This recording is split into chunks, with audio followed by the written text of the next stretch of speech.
think the latter half of this, maybe.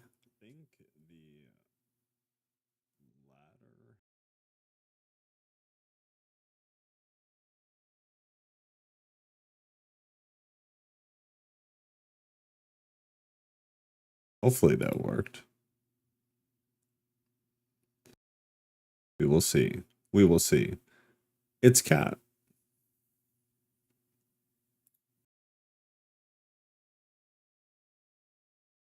Uh-oh. Did I break stuff?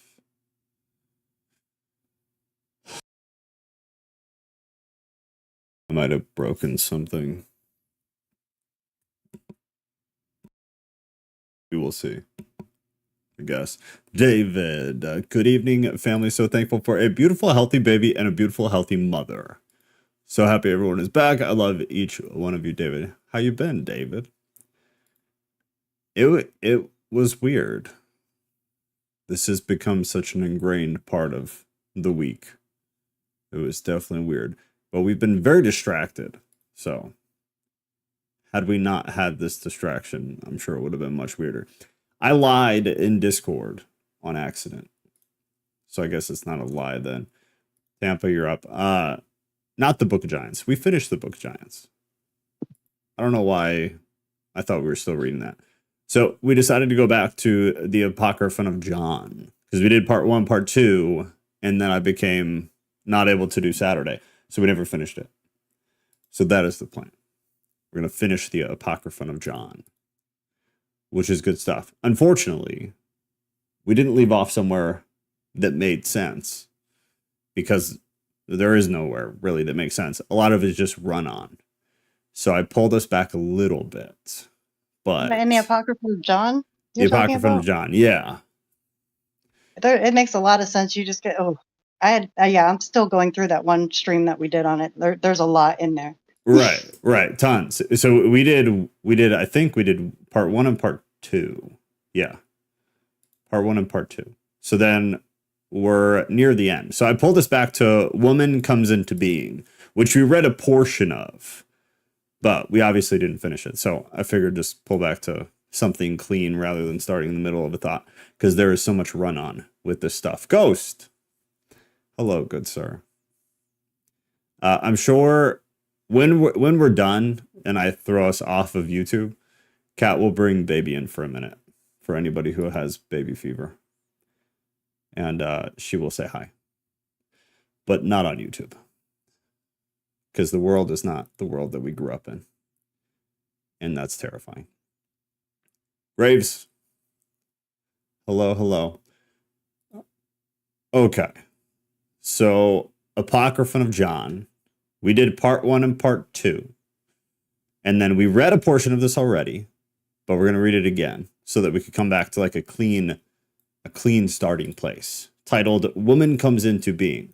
Fair warning, I have been working loads and sleeping very little, so I apologize in advance if my terrible reading is even worse than it normally is. Very sorry. Woman comes into being. The light-filled Epinoia. I feel like somebody schooled me on how to say that, and I don't remember now.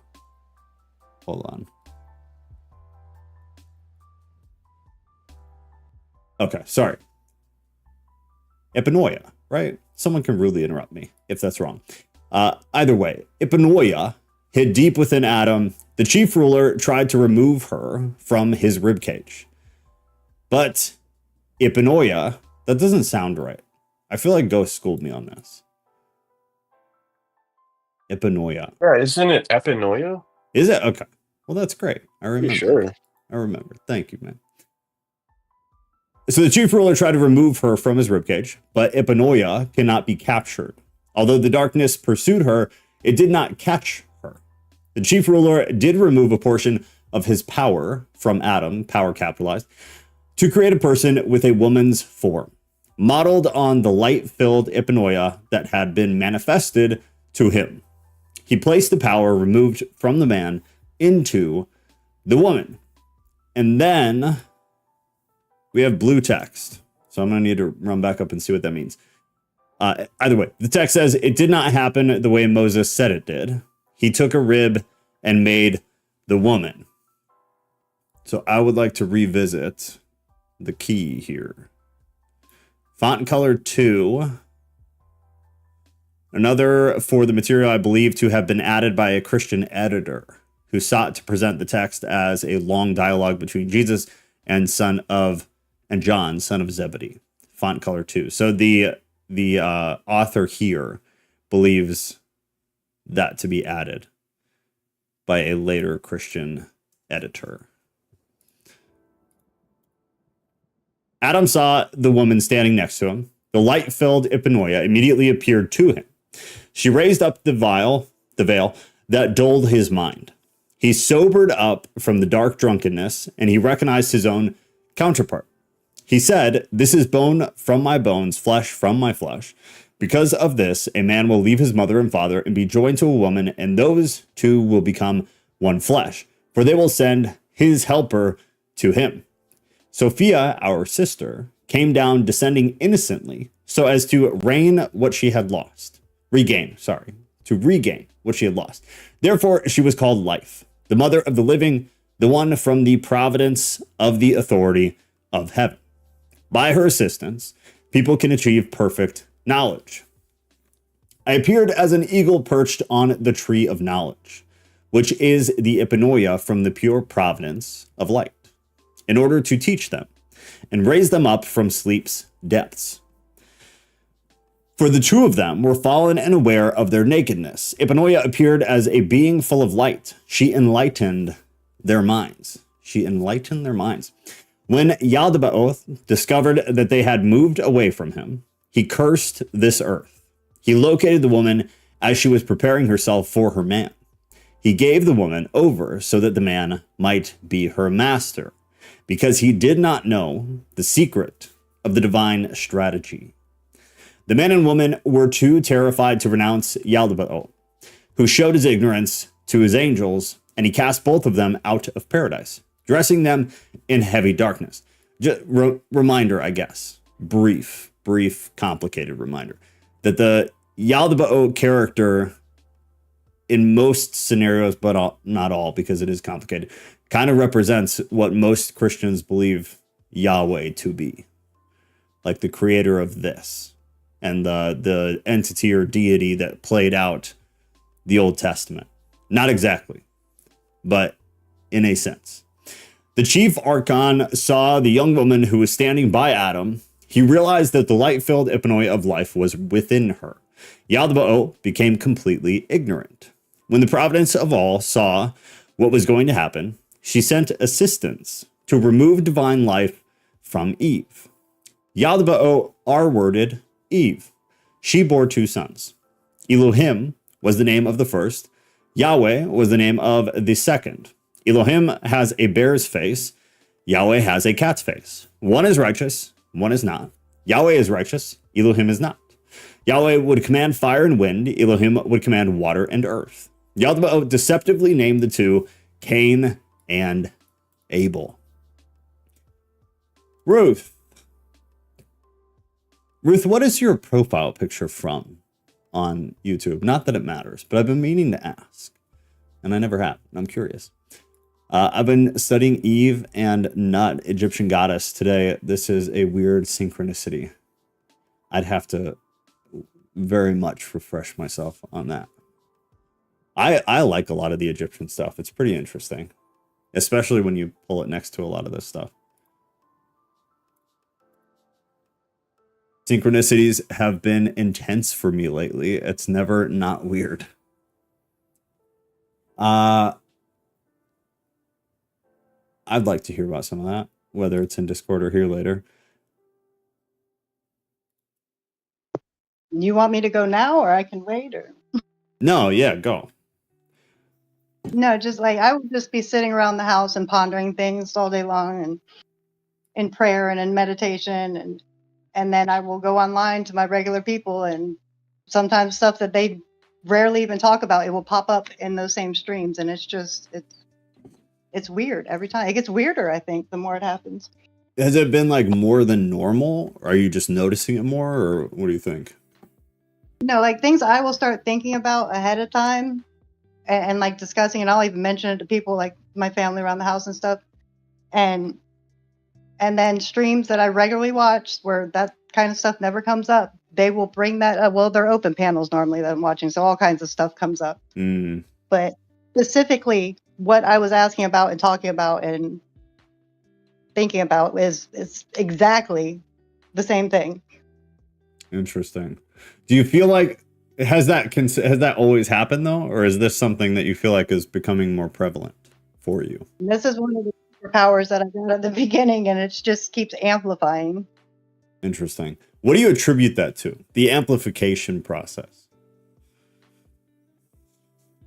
From the information that I have right now, I think the amplification progress would just be like keeping in line and doing what you're supposed to be doing and like following the rules properly of the game. So, because I think your player just gets more advanced. Yeah, using the video game terminology. Yeah, I totally agree. That's kind of what I was assuming.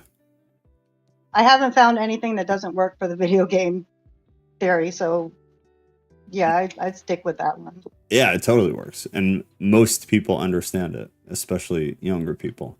But no, I agree. The more tuned in you are, the more I feel like that stuff happens. Or at least you notice it. But with the game theory, we're always told life's not a game, right? What if life is the game? Yeah, fair enough. Fair enough. The original game. The OG game. Interesting. Okay, well, thanks. It's always interesting to hear that. Because I feel like it ebbs and flows for some people. But then I wonder if it actually does. Or if it's the person that is ebbing and flowing. Are you just not noticing it during periods of low volume? Are you just not touched in enough? Are you not clicked in enough? I always wonder. So when people say stuff like that, I always want to ask. Because it definitely happens for me. And I'm not sure which. I know sometimes for sure there are seasons or whatever where I'll fall away from whatever the tasks of the game are. And then there's a very noticeable drawback from those types of things. But then I still wonder. I rummage with I wrestle with the idea of like, am I pulling back and therefore it isn't happening? Am I pulling back and therefore I'm not noticing it? Maybe it's a mixture of both. I don't know. It's interesting though. I would think that, I mean, from my experience anyways, if you're pulling back, it may like, yeah, you may not be having it because like mine, like I'm serious about my gameplay. So, yeah, I'm very strict on myself on what I do throughout the day, and everything that I do, it's strategized to win the game. So, and every so often the stuff it keeps going up and up and up to where I just keep sounding more crazy. I think a lot of us and now that a lot of us have known each other for at least a little bit, I think we're all getting a bit crazier in synchronicity though. How long? So you on track with what you just said, where you play very strictly and whatnot. Ever since you've started doing that, have you had any falling out periods where you've gone a week or a month or anything with not following the rules strictly? No. Okay. Well, hopefully you never do. But if you do, I'd be curious to get your report on what you notice from that period. I doubt that I even want to experiment with it because I don't want to lose any of the stuff I got. No, right. I hope it never happens. But if it does, definitely share. I'll try to pay attention. Right. RPS, rewritten scholarly BS. Yes, but you just described the majority of all Christian or Christian adjacent documents. So I don't know what that's supposed to mean. Nobody here is a cuck for. I already said the offensive part, I guess.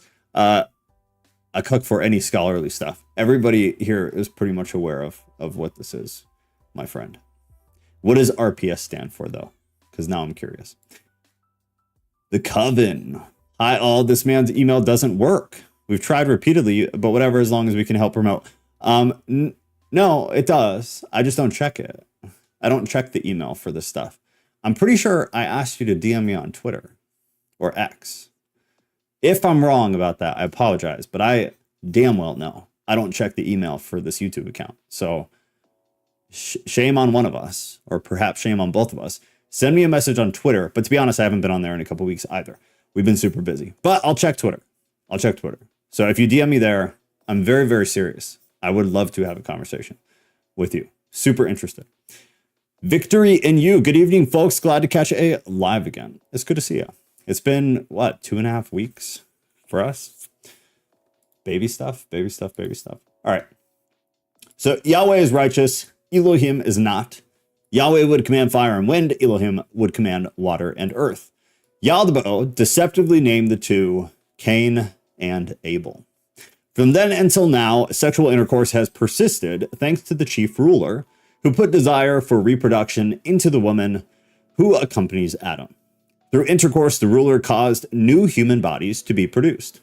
And he blew his artificial spirits into each of them.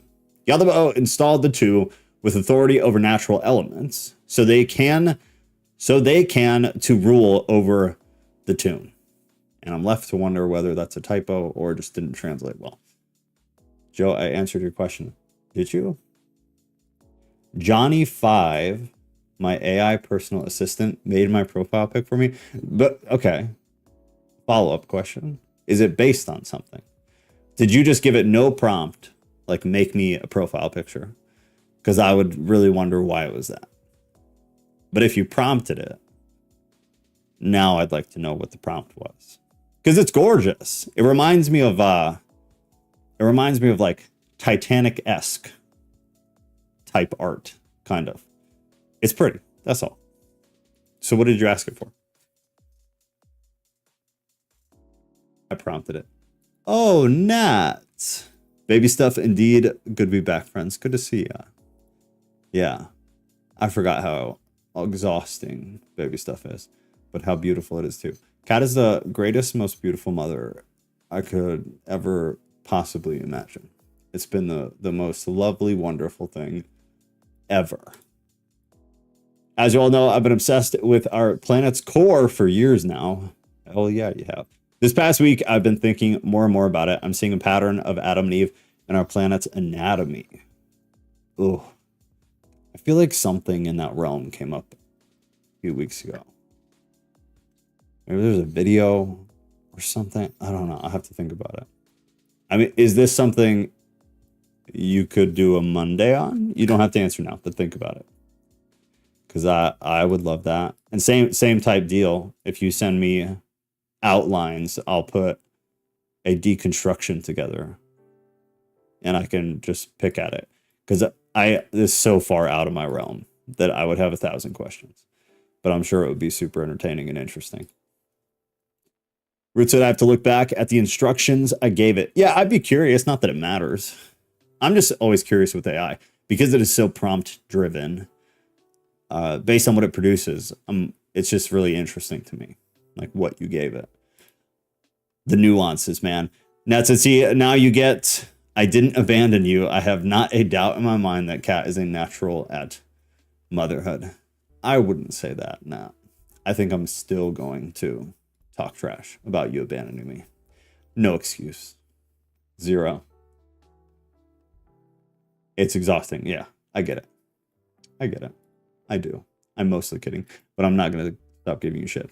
Go said, I'll have to do a detailed write-up on Discord, but the gist is Adam is the iron crystalline core, and Eve is the EMF generated from that core. Eve was taken from Adam's side. This is why I think Eve is analogous to nut. Oh, you make me want to read the story. At the very least, I'm going to ask AI to give me a synopsis of the Egyptian story. If you do it, I'm 100% down to do another Monday. I mean, you'd be helping me too, because it takes less time for me to... Yeah, this is just something I've been thinking of maybe in the past 2 days, and today Okay. I revisited the whole nut goddess of being the dome, and that's where I kind of put 2 and 2 together. Okay. Well, whenever you're ready, dude. No rush, but I would love to do it. I bet it'd be interesting. Sure. I'm totally down. Ron Johnson. Is this on a loop? No. Does it sound like it's on a loop? That would be a problem, but it does not appear that anybody is having a problem. They may have accidentally hit the clip button on YouTube because it will start looping whatever part it is when you hit that by accident. I've done it myself. Ah, good advice. Unfortunately for Ron, if he did do that, he cannot hear us talking. So Somebody wants to. hopefully Ron figures it out. There, little hint. Nah, bruh. I get it. Nah, I get it. It's fair, man.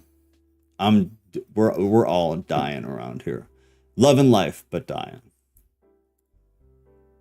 Hey Ron, what if life is on a loop? That's kind of the theory, right? I know there are more of you than I had guessed. We're kind of into the concept of reincarnation. Granted, like different spectrums of the idea, but it surprised me when we talked about that. But that would be life on a loop, right? One version. I could think of several though. All right, here's the profile picture prompt. Can you make me a picture of a woman in Victorian dress, sitting in a cottage window seat overlooking an enchanted garden, reading a book? I see that it did not care about your enchanted garden. The rest of it's pretty good though. Edit it 4 times. Now, the funny thing is when I try to get AI to create something simple, like YouTube thumbnails, absolute atrocity. Terrible. And then I had it just totally on a whim. Try to structure a logo for a company. And it was perfect the first time. I changed nothing. The text didn't work because AI just cannot generate text in image form. But everything else about it was gorgeous, and it is now a company logo. But trying to get it to do something simple, and it wasn't a simple logo, it was pretty complicated. But trying to get something to do simple is just an absolute atrocity. And it's still wild. Hey, Joe. Yeah. Sorry, Tampa. There's a mental disorder or like a learning disorder where people can read really long, complicated words, but they can't spell like cat or dog. Mm. And that reminded me of what you just said. Interesting. Yeah. Do you know what that's called? Probably not. I used to. I can't remember now. Okay, so it's where they can read like comprehensive. Yeah, they're really things? proficient with like obscure long words, but they can't like comprehend or read smaller, simpler words. All right, let's see. Oh, it failed. Okay, I don't know. Google's trying to say it's dyslexia, but that's not what it is. That's interesting, though. It's something else. It might be connected to dyslexia, but it's its own thing. Right. That's interesting. That's really funny. It is reminiscent of that for sure. Root said the garden is still there, but the window is so small. Yeah, but you asked for a majestic garden, didn't you? Or something to that effect. An enchanted garden. How enchanted is the garden if it's through a tiny little window? I don't know about that. I don't think you need to make excuses for the AI, Ruth. Tampa, did you have something? No, you were talking about the AI not being able to do simple things. I tried to have it help me with the my gaming theory and like help me outline it, and so other people could understand it. And it just tried to make it made it so complicated. Really? Did you use extra stuff in there? Like, well, what about this? What about that? And don't you want to add this? And I'm like, never mind.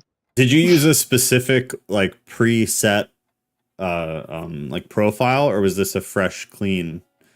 It was fresh, so I like if I have to train it, I have a child already. I'm good. Sometimes it's as easy as like now you know the things that you didn't want it to do. So take those things and put them at the beginning of the prompt.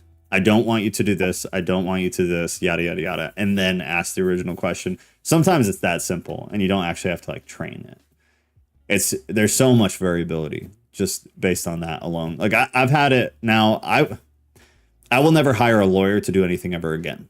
I've drawn up several legal documents over the past couple of months The only thing I'll ever do is have one like double check it, because they're very good. They're very good. And it's even said things like, well, normally we see this in this type of contract. Would you like to include it? And I'm like, shit, I don't even think about that. That's a great idea. ChatGPT, please put that in there, baby girl. And it's been really, really nice. I just say 2 years, man, it'll be a different game. AI is definitely an uber thinker for sure. Oh, 100%. And then if you turn on the reasoning mode that a lot of them have, it's obnoxious. Obnoxious. Useful for some things. Like, I'm sure it'd be useful for a lot of the stuff that Ghost does, where he wants it to be that deep and in depth and not whimsical, but like so expanded. But if you're trying to just like create something simple or put together like a tactful plan or something, the reasoning modes are just making you want to pull your hair out. Make me want to pull my hair out. Ruth said it was at first, the window was big.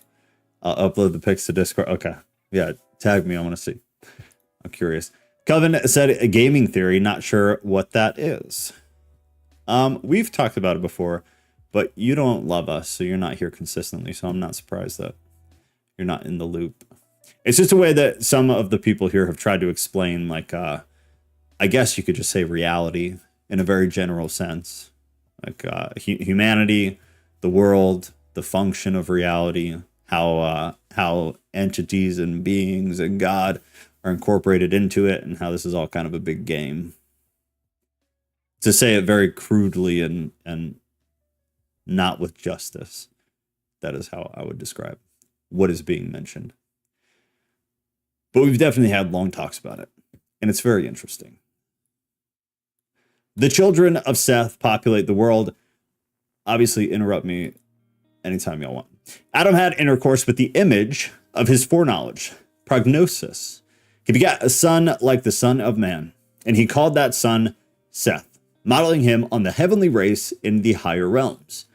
In the same way, the mother sent down her spirit, the image of herself, a model of the full higher realm, in order to prepare a place for the descent of the realms.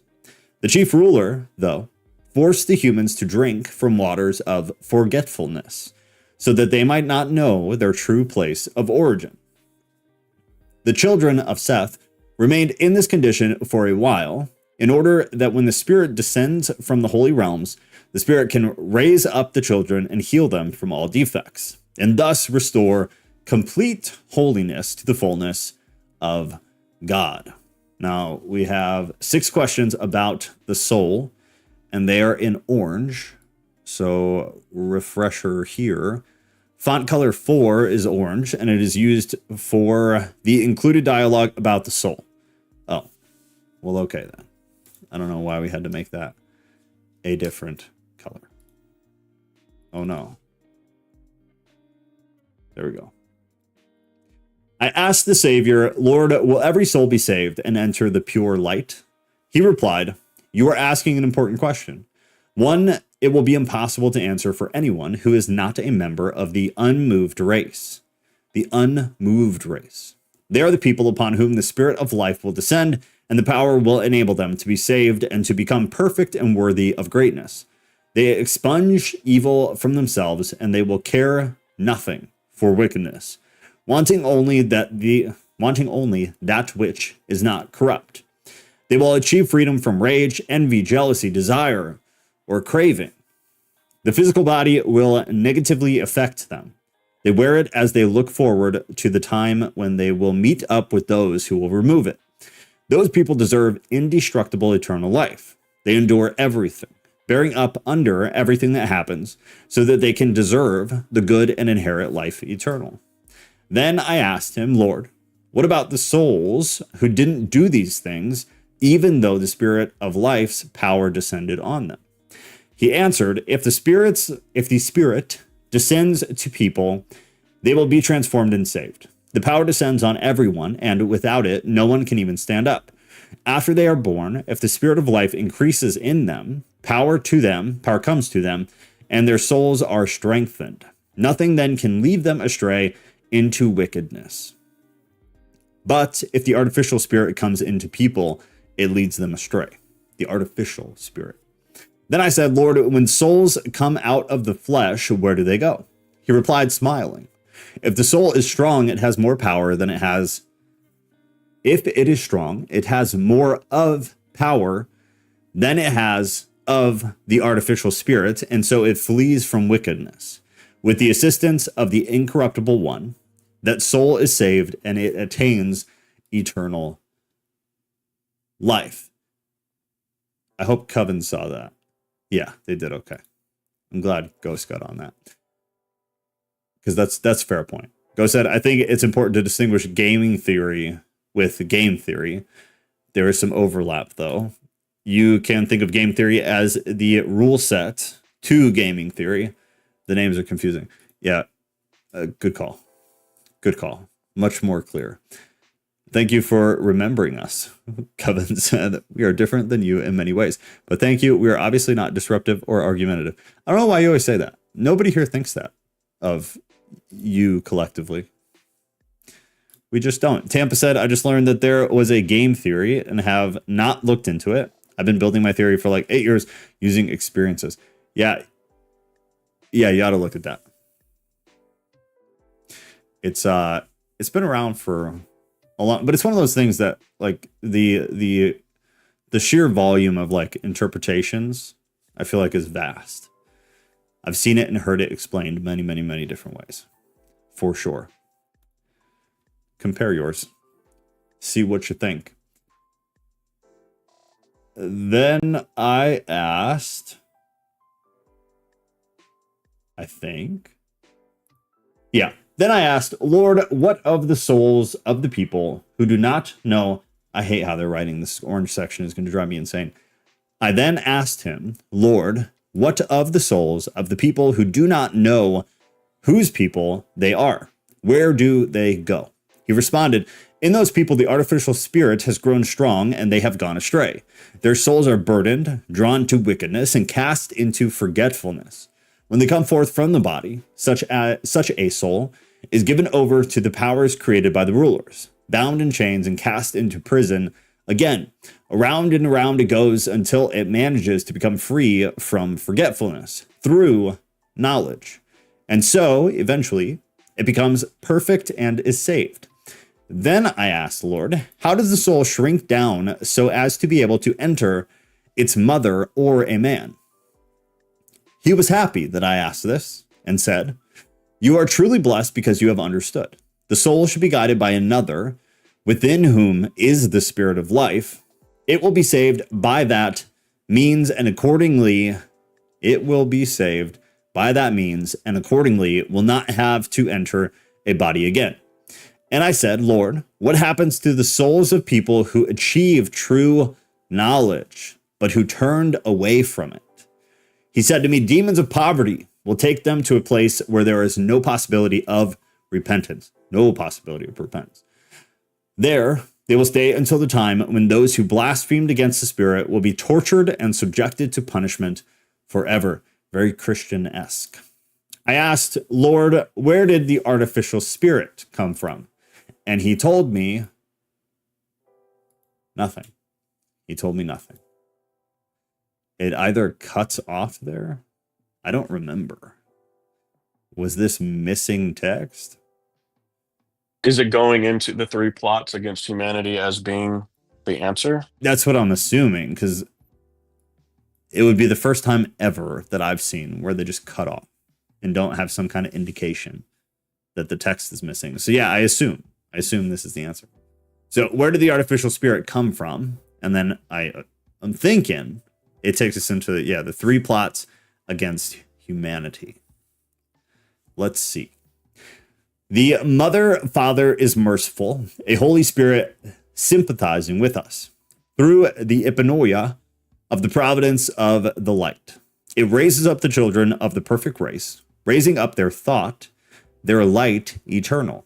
When the chief archon learned that they were elevated above him and that their mental ability surpassed his, he wanted to put a stop to their thought. But he did not know the extent of their mental superiority, and he could not stop them. He made a plan with his demons, who are his powers, each of them fornicated with wisdom, Sophia, and produced fate, the last variety of imprisonment. Fate changes unpredictably. It is of different sorts, just as the demons are of different sorts. Fate is hard. Fate is stronger than the gods, the authorities, the demons, the generations of people who are caught up in it. Out of fate emerged sinfulness, violence, blasphemy, forgetfulness, ignorance, weighty commandments, heavy sins, terrible fear. In this way, all of creation became blind, ignorant of God above everything. Because of imprisonment in forgetfulness, they are unaware of their sins. They are bound into periods of time and seasons by fate, who is Lord of it all. Yaldabaoth eventually came to regret everything he had created. He decided to bring a great flood upon creation, upon mankind. But the great light of providence warned Noah. He preached to all of the children, the sons of men, but if they were strangers to him, they didn't listen. Then there is blue text, so the author here believes that this was added by a later Christian author, or the compiler here, rather. And it says, it was not the way Moses said, they hid in an ark. It was not the way Moses said, quote, they hid in an ark. Rather, they hid in a special place. Not just Noah, but also many other people from the immovable race. They went into hiding within a cloud of light. Interesting. So, complete contradiction in storyline. One more time, if you're half paying attention, what is being said here is that Moses, the story of Moses, was not true, in that they did not hide in an ark. Rather, they hid in what they're calling a special place, and it was not just Noah or Noah's family. It was also many other people from the immovable race, who were all apparently hiding in a cloud of light. That is the story here. Noah knew his own authority, and that of the light being who illuminated them.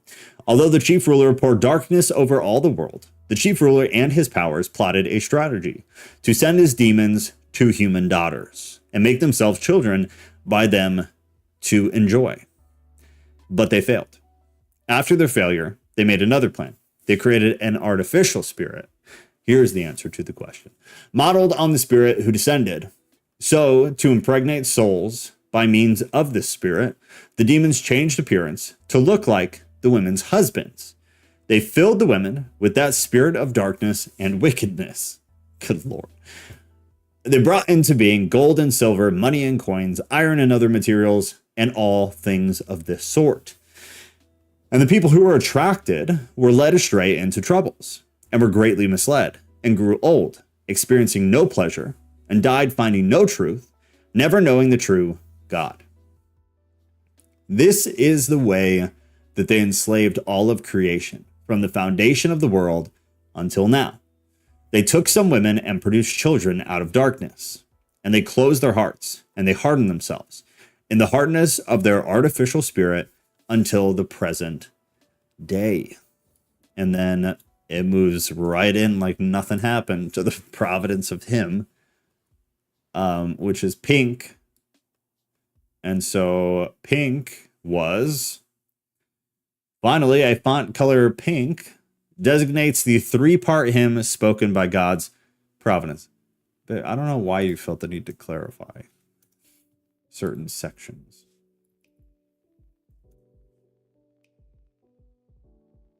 I am the providence of everything. I became like my own human children. I existed from the first. I walked down every possible road. I am the wealth of the light. I am the remembering of the fullness. I walked into the place of greatest darkness and on down. I entered the central part of the prison. The foundations of chaos quaked. I hid because of their evil. They did not recognize me. I came down a second time, continuing on. I emerged from among those of light. I am the remembering of providence. I entered the middle of darkness, the inner part of the underworld, to pursue my mission. The foundations of chaos quaked, threatening to collapse upon all who were there and utterly destroy them. I soared upward again to my roots in light, so as not to destroy them all yet. I descended a third time. I am light. I am dwelling in light. I am the remembering of providence. I entered the midst of darkness. I came to the deepest part of the underworld. I let my face light up, thinking of the end of their time. I entered their prison. The body is that prison. I entered the prison. Their body is that prison. I cried out, anyone who hears, rise up from your deep sleep. And the sleeping one awoke and wept, wiping bitter tears away. Who calls me? Where has my hope come from as I lie in the depths of this prison? The body is the prison. I am the providence of pure light, I replied. I am the thought of the virgin spirit, raising you up to an honored place. Rise up. Remember what you have heard. Trace back your roots to me, the merciful one. Guard against poverty, demons. Guard against the chaos, demons. Guard against all who would bind you. Awaken, stay awake. Rise out of the depths of the underworld. I raised him up. I sealed him with the light/water of the 5 seals. Death had no power over him ever again. I ascend again to the perfect realm. I completed everything, and you have heard it. And then the conclusion. Ooh. Maybe we do game theory soon. Or maybe we do both. Maybe we go over the differentiation that Ghost was intelligent enough to put out there. And then we can dig into some of that stuff. And then Tampa can tell her story then. Or go through her theory there. I'd be down. We need a Monday topic anyways. A Beautiful Mind. What was that? Why does that sound so familiar? A Beautiful... It's the movie about John Nash, who kind of invented game theory. Ah, yeah, that's why. Okay. That's old, right? Yeah, 2001. Yeah. But to answer, no, I have not seen it. I'm not a big movie person. You'd probably love it. Like it's very thought provoking. Yeah, you should watch it. Irenaeus, so it was You should watch it. We're not movie people either, but it's worth the watch. Especially because you're into what you're into. I think you would find it interesting. Could gaming be an idol? If so, what theory of the idol is forever lasting? I don't know. I think you got a few things going there. If by gaming you mean like Xbox or something, it can certainly be an idol, for sure. What theory of the idol is forever lasting? You gotta clarify that part more, but certainly gaming. But I feel like we're talking about two different things here. You might have got lost in the sauce. Two different things. Yeah. Is fate actually entropy? Yeah, when you were talking about fate, like entropy just popped into my mind, how it was describing fate. Yeah, that's interesting. I'd want to think about that. I suppose. But yeah, I wouldn't want to say. I'd want to think about that. Because everything is fated to decay, so that's the association. Right. At least to some degree, I think you'd have to say yes. But maybe even more than in a minor sense. It could even be whatever kind of underlying foundation creates entropy. That could be fate. And then entropy is just like the byproduct of it. Yeah. Yeah. I agree. That's interesting. I want to think about that. I lean towards yes, though. And maybe in a general sense. But yeah, I definitely want to think about it. Interesting thought. Who is he in this writing? You would have to help a little with where. Many he's have come. But real quick before I forget, or we run out of time. Conclusion. This is very, very short. This is in quotations. I have told you everything now so that you can write it all down and share it with your fellow spirits secretly. There's that Gnostic secrecy. For this is the mystery of the unmoved race. The Savior gave all of this to him to write and to keep carefully. He said to him, anyone who exchanges it for a present, or for food, or for drink, or for clothing, or for anything else, of that sort will be cursed. Why? Because it's a secret, bro. These things are secrets. These things came to John in a mystery, a vision of, not exactly, but in some context, a vision. Instantly, the Savior vanished. John came to his fellow disciples and told them what the Savior had said to him, Jesus, the Christ. Amen. And that concludes the Apocryphon of John. Cloud of light. Okay, let me see. I believe it's referring to Yaldabaoth.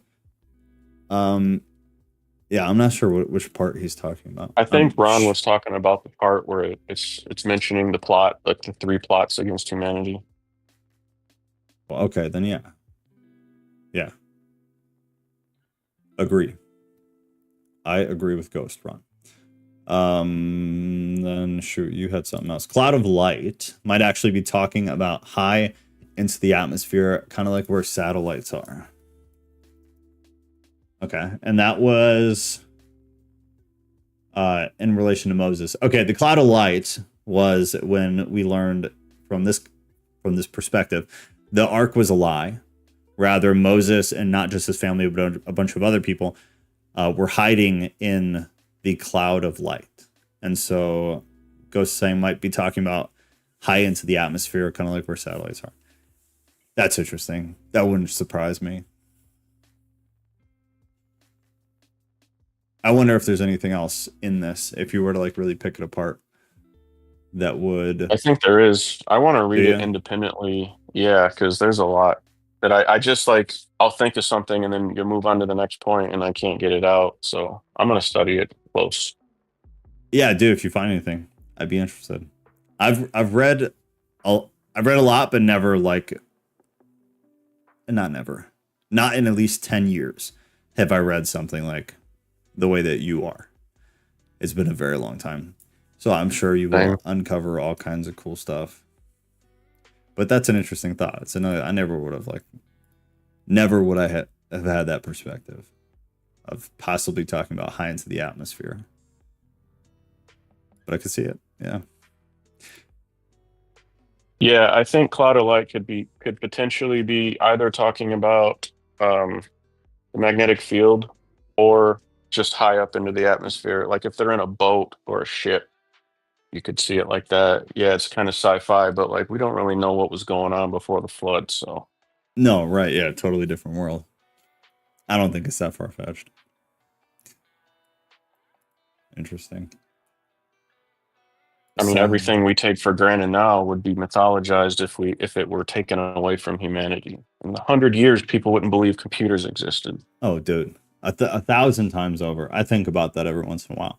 If something catastrophic, like we're being told by a lot of people, is going to happen and everything's going to reset again, and then they find something like, you think of like the pottery from, what is it, Atlantis, where they say like the math just doesn't math based on the tools and stuff that they had back then.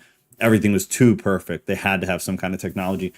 If you imagine that happening again with things like artificial intelligence and how deep that would go.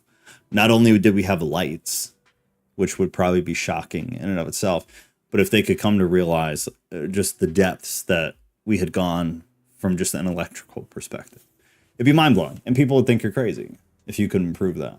So yeah, I think it's important to keep an open mind and not try to assume you knew what things were like back then. Virgin Yeah, it would be magic. Right, exactly. Yeah, 100% magic. And 100% insane. You would be an insane person if you could not back it up somehow. And speaking of Virgin Spirit, do we know when this was written? You know, Apocryphon? we pulled it up, but I don't remember. Because as far as I'm aware, I think the Virgin Spirit concept comes from Rosicrucianism, but they could have got it from something earlier too. So I want to know kind of where this author got that idea. Yeah, I'm trying to pull it up because I remember we had looked, I believe, in the first one we did. So most commonly dated between 120 and 180 CE. Okay. Yeah, and it's one of the ones that was found in Nag Hammadi. And Maybe this is the origin then, because Rosicrucianism came after that. But it came after, but it's also based on older ideas, so it's hard to like trace yeah. where the first appearance of some idea comes from. Yeah, and just because we have something written earlier doesn't mean, it doesn't prove the origin. It could have just been order of how it hit the paper. Like, that's something I feel like we don't talk about a lot. Somebody else asked something about the text. Was it Ron?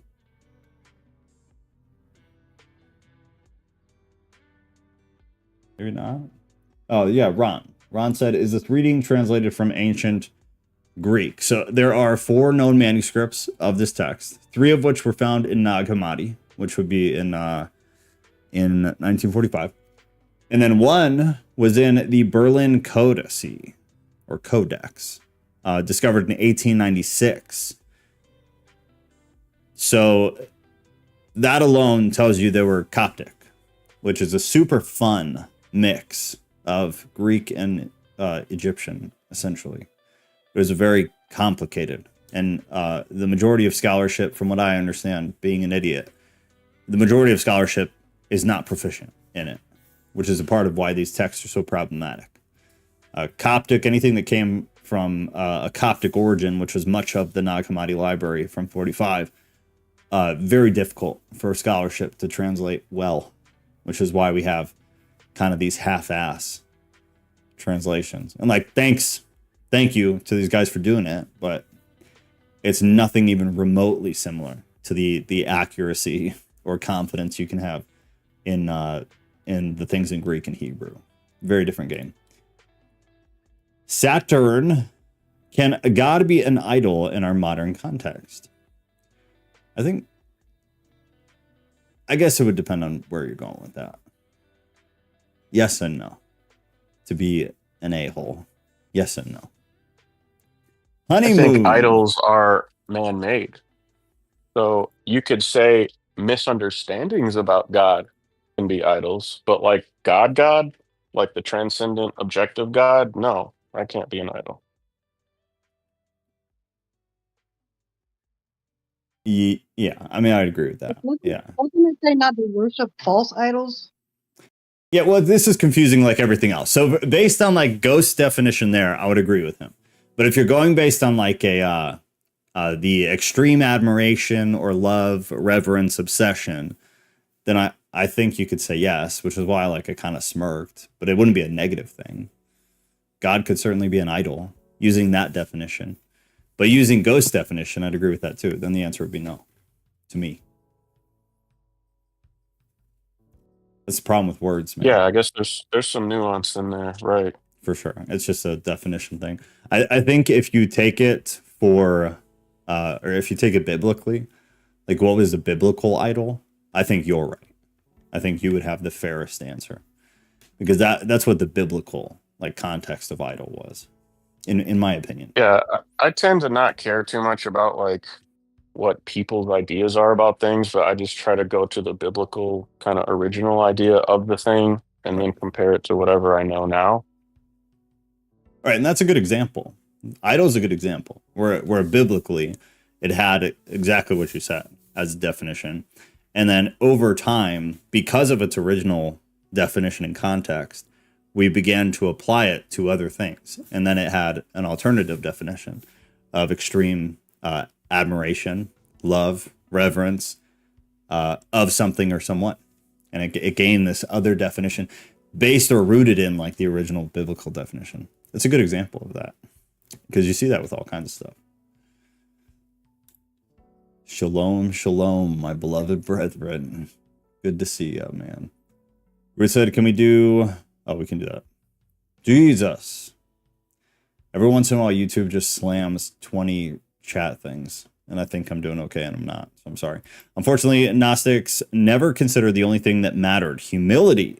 God cannot be discovered without human humility. Gnosticism misses this. Gnosticism issues spiritual knowledge. That's an interesting take. I don't agree. But I find that really interesting and very insightful.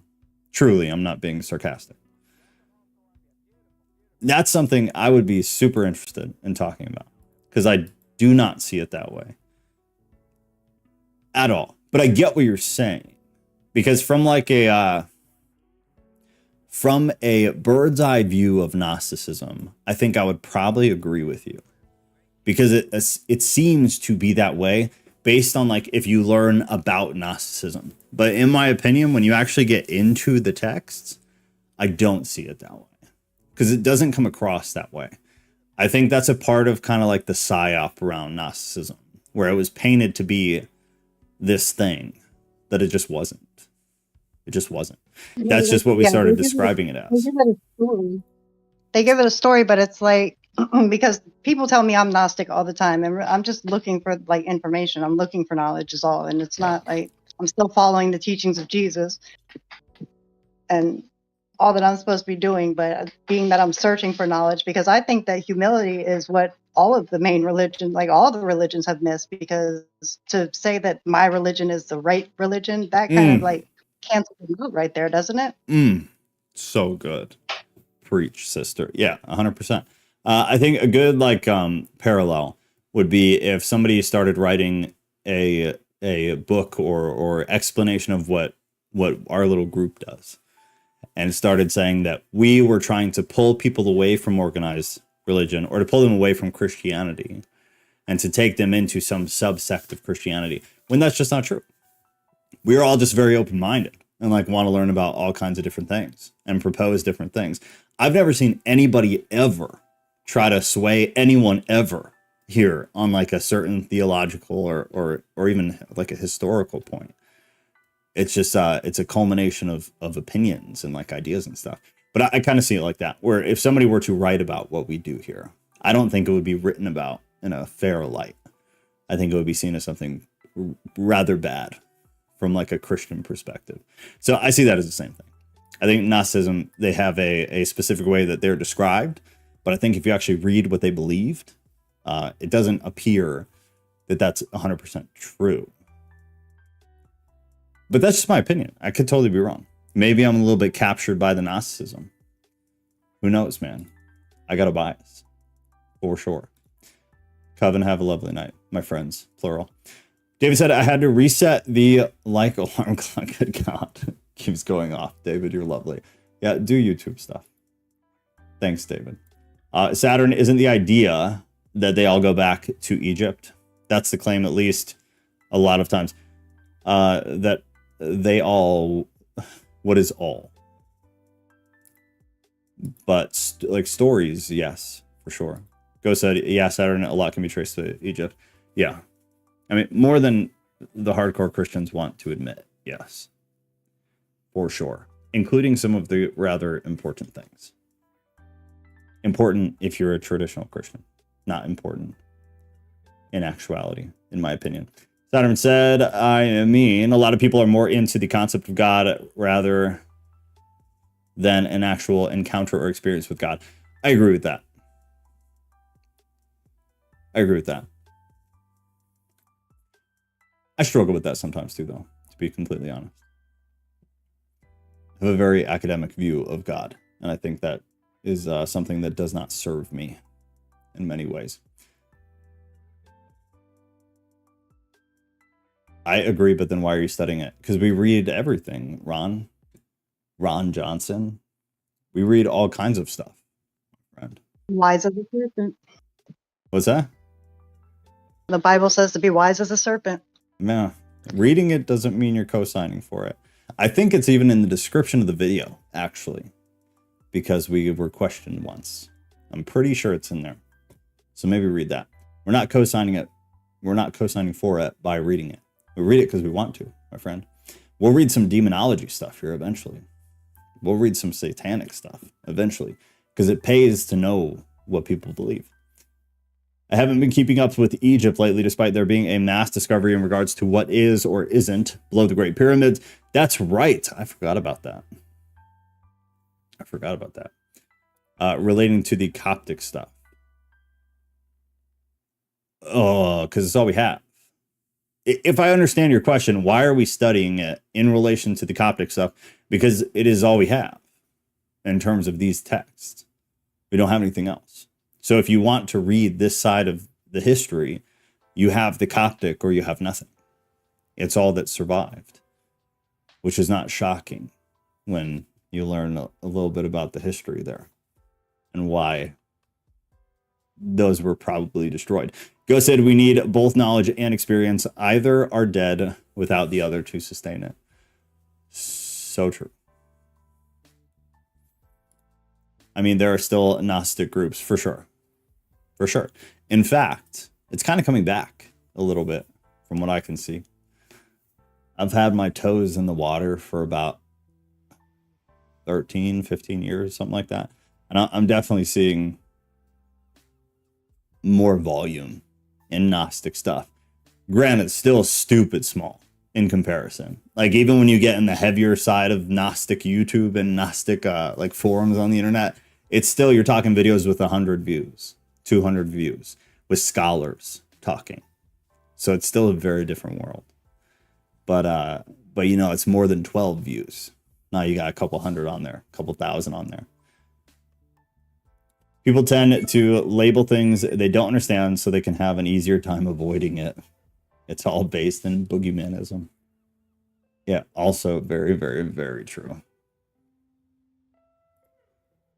I attend a Sunday service with a group of Gnostics. Are they self-described Gnostics? Is that true? Christian Gnostics, yeah.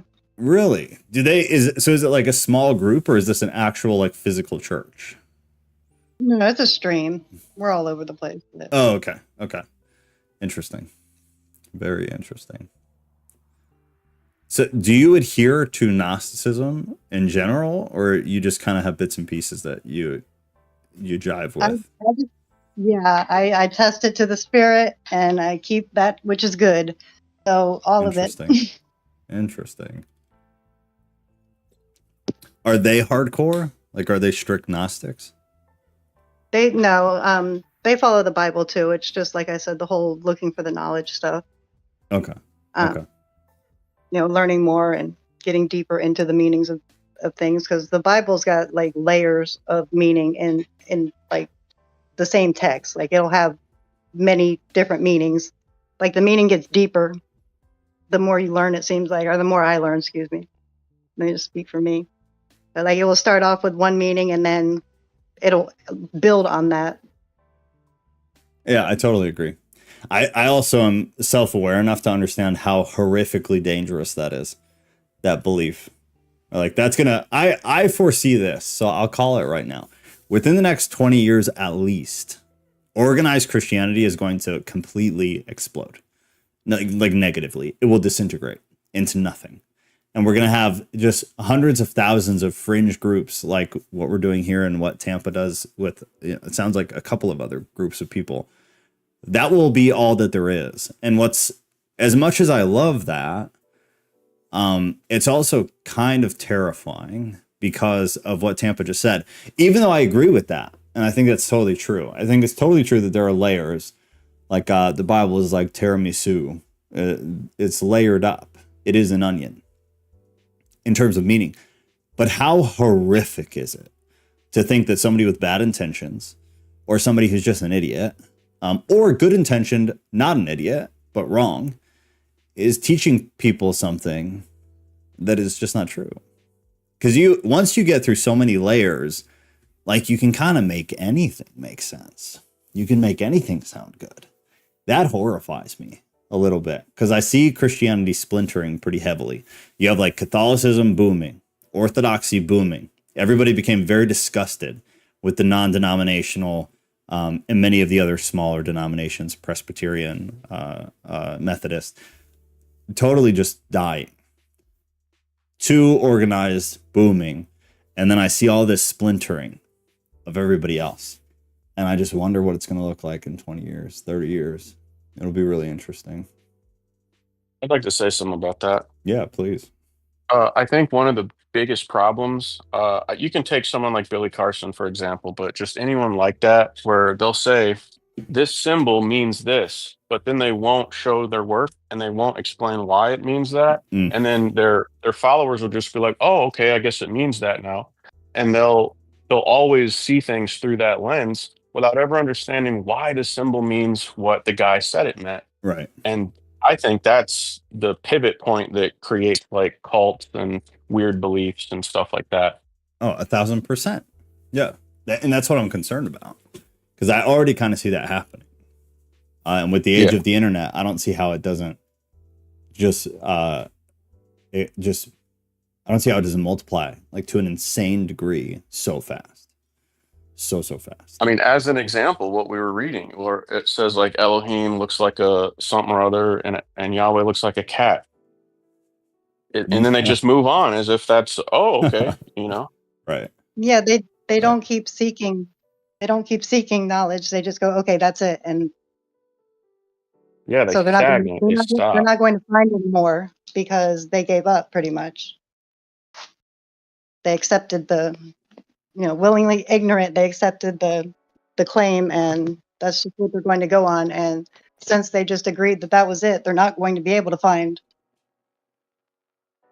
the information they're looking for. They're just going to walk around blind pretty much. It's like hitting a few layers of the onion and then just stopping. And incomplete. So as far as knowledge goes, like, knowledge is really important to Gnostics, but I think there's complacency in knowledge and desire in wisdom. So wisdom is a driving force, and knowledge seems to be like this comfortable sort of idea where you just stop.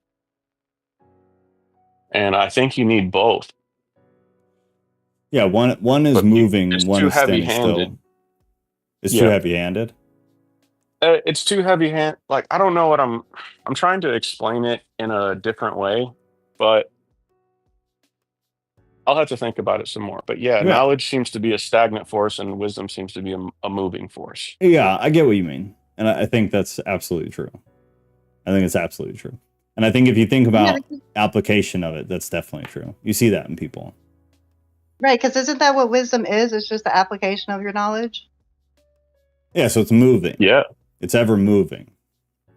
And knowledge is not. Knowledge is something like you can acquire. And wisdom is something that you have to continue on, like perpetuate. Yeah, like knowledge means nothing if you don't use it. Right. Yeah, that's interesting. I think that's a great point. That's totally true. Ron also had a great point, and that is that Marcion is a good thing to study. We have done several streams on Marcion. So if you're interested in that, here is the other YouTube channel we use. Not that long ago, if you go to the live tab, we did a very general, but like rundown of Marcion and some of the history around the beginnings of Gnosticism, the first New Testament before all of the rhetoric war and burning of things and all that fun stuff. But that was really fun. I agree so much with that statement. Marcion is a good thing to study. Marcion is a lovely man to study, without a doubt. What is your opinion on the meaning of the word Christ and Christo? I don't have one. Esmil. Yeah, but Ron, no, I don't have one. If anybody else here has something to say.